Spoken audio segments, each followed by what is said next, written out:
This is Funaki, SmackDown #1 announcer. 2 weeks ago, Albert jumped Funaki from behind after match. Let's take a look. Well, Michael, Albert continued doing what basically he's been doing, and that is maybe not winning the match, but brutalizing his opponent after every single match. He's a bully. Bottom line, Albert is nothing but a bully and a sore sport. As he took his frustrations out on Funaki just then. Now, John Cena. Tonight on Velocity, you face off with that bully Albert. Funaki, take a minute. Think about the childhood a big bully like Albert could have had. I mean, he was probably the only kid that beat up other kids for lunch money and actually used the money for lunch. I mean, do you know what it's like at age 13 to have your puberty kick into overdrive and never stop? I mean, you ever thought about it? Did he lose the hair on his head first and then get all the body hair? Or never mind. He may be a big, hairy bully, and he may have bullied you around, but nobody bullies me around. For Velocity, this is Funaki reporting.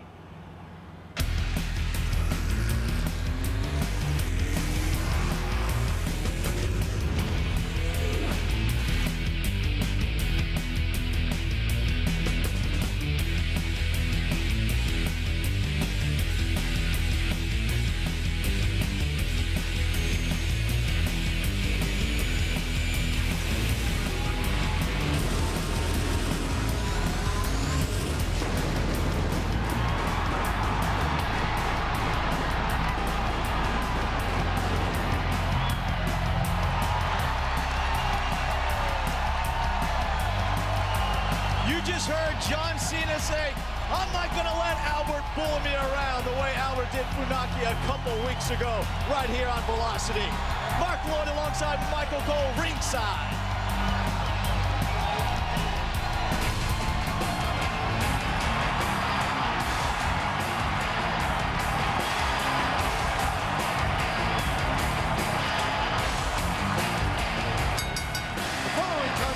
Scheduled for one fall, approaching the ring from West Newbury, Massachusetts, weighing in at 249 pounds, John Cena. Yeah, it was great to see my favorite SmackDown commentator, Funaki, back after that brutal beating at the hands of Brock Lesnar a few weeks ago. Although I got to talk to Funaki about going to your hairstylist and getting some of that gel you use. Do the spike up thing in the front, right?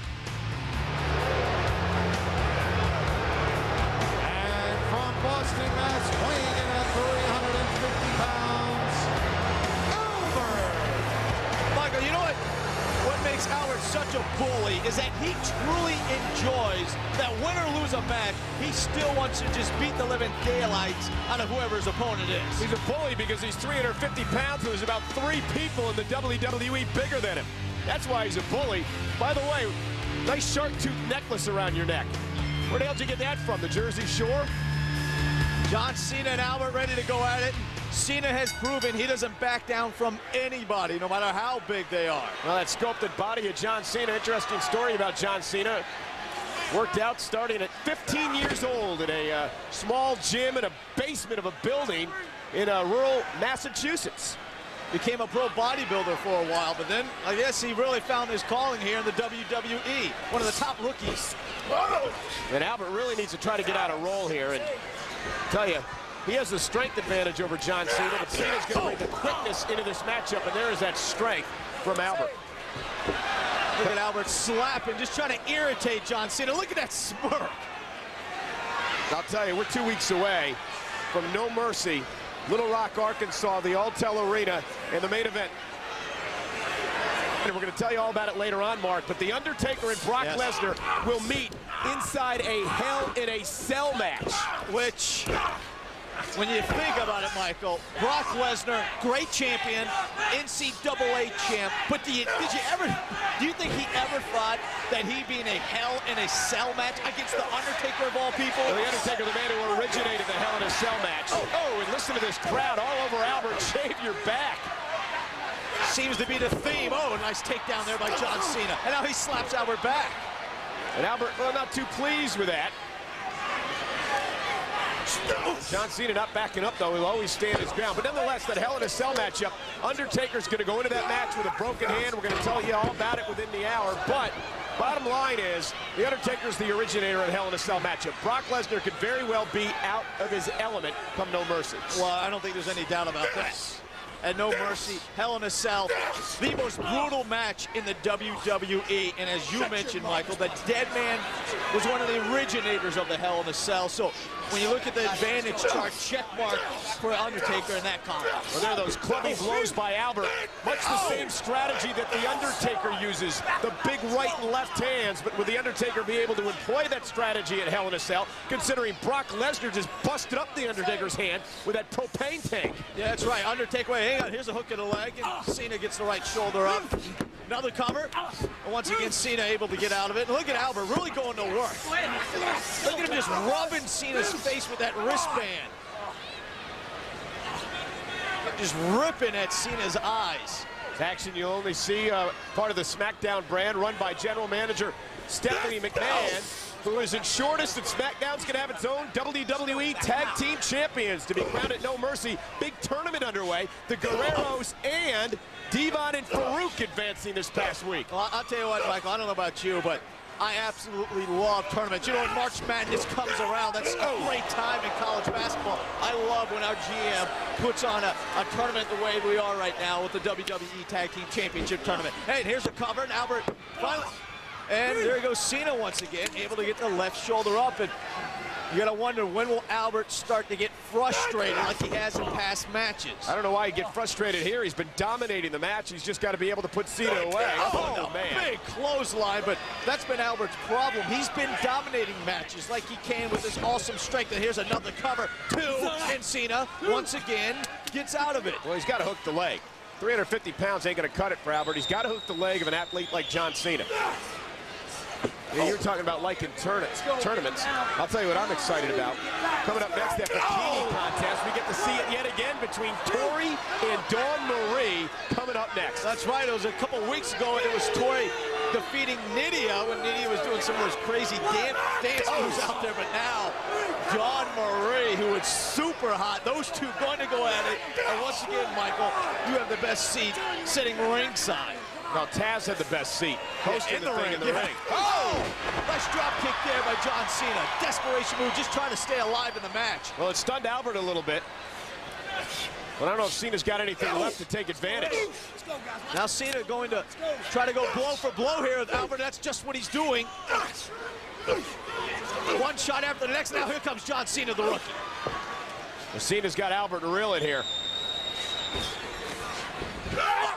There's that strength by Albert. Oh, nice counter move there by John Cena. Holy cow, you gotta be kidding me. He just lifted up 350 pounds, hooking the leg two. He's got an upset no. Big side suplex by John Cena. Thought he surprised Albert there, but it's gonna take more than that to keep the big man down. I think Cena thought he had Albert. Had that look of, you gotta be kidding me, that was only a 2 count. Oh, wow. God. There's a hook in the leg, like you mentioned, Michael, 2, and it's over with. No! How did John Cena kick out of that? I think Albert believed it was a 3 count. Awfully upset with referee Brian Hebner. John Cena, the never say die attitude. Look at Albert trying to humiliate Cena now by slapping him in the face. Well, here's your frustration now. And Cena going for another one. Oh, 350 pounds again. Hook in the leg. 2, 3. How about that? John Cena. Once again, Albert allowed his frustration of not being able to defeat his opponent early on in the matchup. Cost him this big match. Michael, a huge victory for John Cena over Albert. And coming up later on Velocity, cruiserweight action as Tajiri goes one-on-one with the rookie Shannon Moore. And as we've been talking about, we're going to bring you up to... Well, Michael, Eddie and Chavo Guerrero advanced to the semifinals with that victory over Mark Henry and Rikishi. The following contest is scheduled for one fall. Making his way to the ring from Allentown, Pennsylvania, weighing in at 215 pounds, Billy Kidman. I think the Guerreros are a favorite to win that tournament. I love Eddie and Chavo together. WWE Velocity is brought to you by Universal Pictures. Before the Silence of the Lambs, there was Red Dragon, now playing. And by Milky Way, pleasure you can't measure. And by the new Castrol GTX High Mileage. I'd have to agree with you, Michael. Eddie and Chavo have to be one of the favorites to win the WWE Tag Team Championship tournament. Florida, weighing in at 218 pounds, Doug Bishop. I'll tell you, another team is going to be a big favorite to win this tournament if they can get along. Chris Benoit and Kurt Angle have been put together as a team in the tournament by General Manager Stephanie McMahon. And remember, if they come to blows while working as a tag team, well, they're going to get suspended for a year without pay. You know what, Michael? I think that's their bigger challenge when it comes to the whole tag team tournament.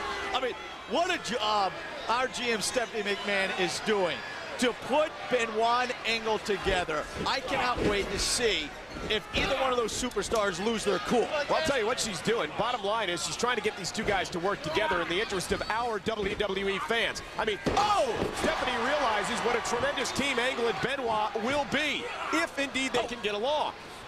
I'll tell you, it's just two ego-driven men. Yes. Two men, spirit of competition, two men tremendously intense, Angle and Benoit. If they can get along, I don't see a team that can beat them with, well, perhaps the Guerreros. Oh, there goes Kidman outside the ring. And what a move there by Doug Basham. I'll tell you, this Doug Basham is a youngster moving his way up in the ranks here. Has now made it to the big time and looking to make a name for himself here tonight against an established Billy Kidman. Doug Basham made his debut last week right here on Velocity. Went up against Shannon Moore, one of the other top rookies. And here's a hook in the leg, and Billy Kidman gets the left shoulder up. We'll see Shannon Moore later on tonight against Tajiri in a great cruiserweight matchup. Billy Kidman, remember that cruiserweight division as well, exclusive to SmackDown here. He saw cruiserweight champion Jamie Noble with a big win over Crash on SmackDown this past Thursday night. And look at Doug Basham. Really looks like, just concentrated on the back of Billy Kidman. Maybe a huge upset, and Kidman quickly, though, says, no way, let me get my shoulder up and get out of that. You know, going to be looking forward to getting an injury report this week on SmackDown on the world's strongest man, Mark Henry. You saw the damage the Guerreros did to Mark Henry at the Tuxedo Slam of the Week a little bit ago. You know, speaking of the WWE Tag Team Championship Tournament, you can't, look at this. Wow, that was whoa, that caught me off guard just then. You can't forget about what tag teams do.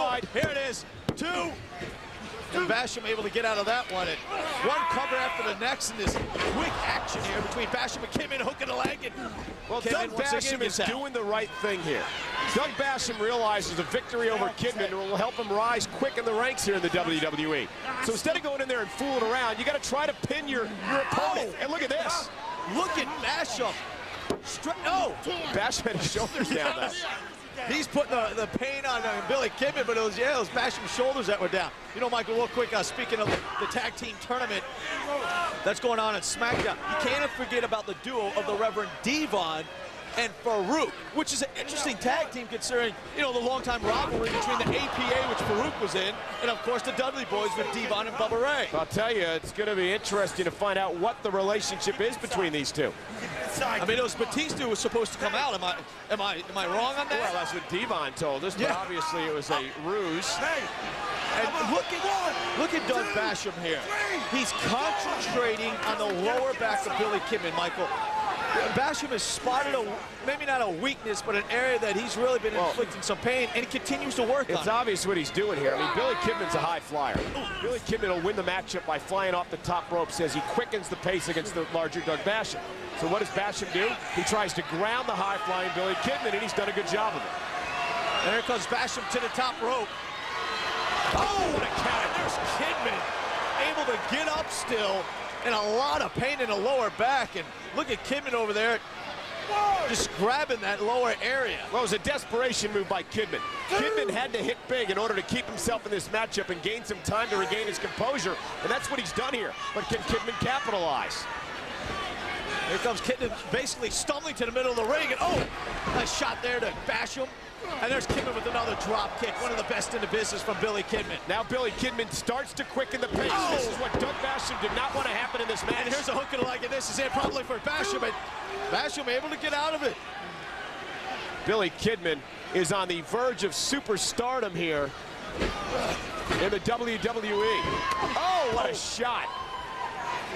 And it would be a huge upset if Basham was able to knock off Billy Kidman. Here's a hook and a leg. And I think we got it here, Mike. No. See how quickly Doug Basham rolled into the cover that time. He realizes Kidman was starting to build momentum and wanted to end this match quickly.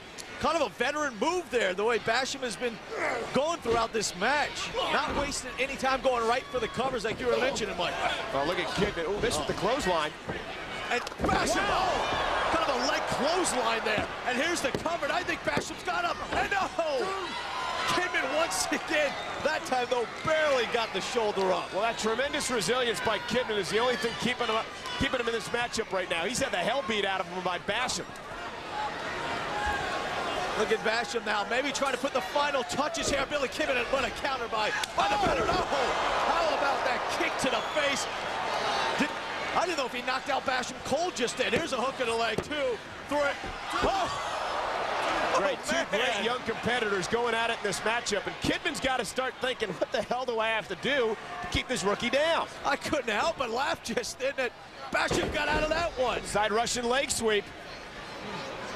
Both of these superstars really reeling. I think Basham, though, obviously has a little bit more of the strength right now, able to go to the top rope.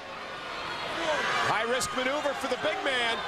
Billy Kidman just laying there like a sack of potatoes. Oh, and there's a big leg drop, and I think this is it. We have an upset on our hands, Michael. How the hell did Kidman kick out of that? Look at Basham. He can't even believe it. Basham on the verge of upsetting the great veteran here in Billy Kidman. Ooh. And you know what, Michael? Basham has not let up once during this match. He's really not giving Billy Kidman any chance to recuperate. Well, Kidman's a battler. Oh, wow! Holy cow! Face first goes Basham, and that may be a mistake. And Kidman setting Basham up for the shooting star press, one of the top finishing moves here in the WWE. Kidman trying to get on the top rope. Oh! And this is it, 2, 3. Kidman finally puts away the rookie, Doug Basham. Billy Kidman. You got to give thumbs up to both of these guys. Kidman and Basham, what a match on Velocity. Coming up next, it's Cruiserweight action on Velocity. Tajiri takes on Shannon Moore. We saw Matt Hardy take Shannon Moore under his wing. We'll have to see if Moore picked up some attitude from Matt Hardy. Michael, October 17th, Tough Enough 3 kicks off. Can't wait.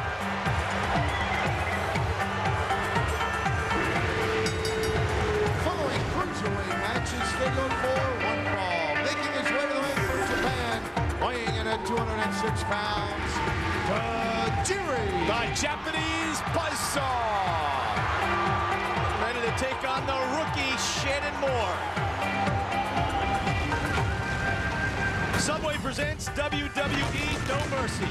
Fresh baked sandwiches on fresh baked bread. Subway, eat fresh. Alltel Arena, Little Rock, Hell in a Cell, Brock Lesnar and The Undertaker, 2 weeks away. And from Raleigh, North Carolina, weighing in at 195 pounds, Shannon Moore. Shannon Moore making a name for himself here in the WWE with his high-flying moves. Of course, he trained with the Hardys in the Carolinas. Both these men part of the Cruiserweight division, exclusive to SmackDown, and you saw the Cruiserweight champion Jamie Noble successfully defend his title, although he used the ropes against Crash this past Thursday night. I was about to say, Crash gave Jamie Noble a run for his money. But once again, Jamie Noble retains the Cruiserweight Championship. Yeah, both of these men, Shannon Moore and Tajiri, would be considered contenders within that Cruiserweight division. Oh, well, here's a cover. Real quick, Tajiri gets out of it. You know, Michael, this past week on SmackDown, another guy that thought maybe he should be the #1 contender was Matt Hardy with his Mattitude version 1, especially after he realized and everybody realized that The Undertaker has a broken hand. I'll tell you, look out. Here's a cover, hook and a leg, and Tajiri gets out of it. I mean, you might not like Matt Hardy's attitude, and I can't stand it, but the bottom line is, and he's right. With the help of Brock Lesnar, Matt Hardy now owns 2 victories over The Undertaker over the past couple of weeks, albeit by a count-out, then in a Falls Count Anywhere match. Nonetheless, Matt Hardy does believe he should be the #1 contender if The Undertaker wasn't able to be ready for No Mercy. But we now know The Undertaker is ready for No Mercy, broken hand and all, and it will be a Hell in a Cell matchup, Brock Lesnar versus The Undertaker. Broken hand, he can have a broken leg, a broken neck, Michael. There's no way any injury is going to keep The Undertaker out of a huge match for the WWE Championship, especially in a Hell in a Cell match. Folks, if you've never seen a Hell in a Cell match, if you've never experienced one, you are in for something come No Mercy. Basically, there will be a 20-foot-high cell surrounding the ring. There's a roof on top, which virtually keeps everyone out and also prevents you from getting outside. And this steel mesh will rip apart skin. We have seen skin, blood pouring from opponents who've been involved in this Hell in a Cell matchup. And think of the things The Undertaker has done inside Hell in a Cell, including throwing Mick Foley, Mankind, off the top of that cell to an announce table one year. It's the most brutal match we talked about. What a shot there by Tajiri. And it's also the match The Undertaker originated. Yeah. Brock Lesnar is heading into an element that he knows nothing about. Brock Lesnar's a wrestler. Brock Lesnar's a grappler. Brock Lesnar has never been locked inside a cell against a man like The Undertaker before, and it's going to be something to see how Lesnar responds. Yeah, but let me ask you a question, Michael. You've been in the WWE for a while. Have you ever seen anybody as focused as Brock Lesnar is? Seems like he always has one goal, to hold on to the WWE Championship, and nothing bothers this animal. Well, nothing bothers him. He's on top of the world. He is the WWE title. We've seen that Brock Lesnar will do whatever he needs to do to keep the title. Hence the reason he broke The Undertaker's hand. Oh, look out. Oh, here's a rope, 2. And Tajiri's able to get out of it. But I don't care how confident you are. I don't care how great of a champion you are. Hell in a Cell is the most dangerous match in the history of the WWE. Brock Lesnar has never been inside a Hell in a Cell match. Broken hand or not, Undertaker has a huge advantage heading into No Mercy. Which kind of goes along with the theme of the dead man, the most dangerous match, and you could say the Undertaker has pretty much been the most dangerous man over the past decade of destruction. Look at Tajiri just really working on that left leg, knee area of Shannon Moore. And Michael, smart move by Tajiri also. He knows Shannon Moore's a high flyer, so why not try to keep him grounded? Oh, look at that. Great leg lifts by Tajiri. Japanese buzzsaw. And what is Tajiri always saying to himself? He's always saying something out there. He's always yelling and talking to himself. See, there he goes again. I don't know, unlike you, I don't speak 13 languages. Maybe you should master English first before you worry about Japanese. Shannon Moore trying to do anything, amount any kind of offense to stay alive in this match. It's been pretty much dominated by Tajiri, but now here comes Shannon Moore. Well, look at this. Oh, big clothesline by Shannon. A little bit of power out of the youngster. Shannon Moore, though, limping around. You could see it. In noticeable pain with that leg. And he's able to pick up, though, Tajiri and slam him down. The master of the obvious, Mark Lloyd. Here's a hook in the leg. Can Shannon Moore get it? Would be a nice victory for him, but no. You think? Shannon Moore knocking off Tajiri? I think it'd be a great victory. Or move him up into ranks of the Cruiserweight division, that's for damn sure. Well, we'll see who moves on to the WWE Tag Team Championship Tournament come this Thursday on SmackDown. Hook in the leg, and Tajiri able to get out of it once again from Phoenix, Arizona, Michael.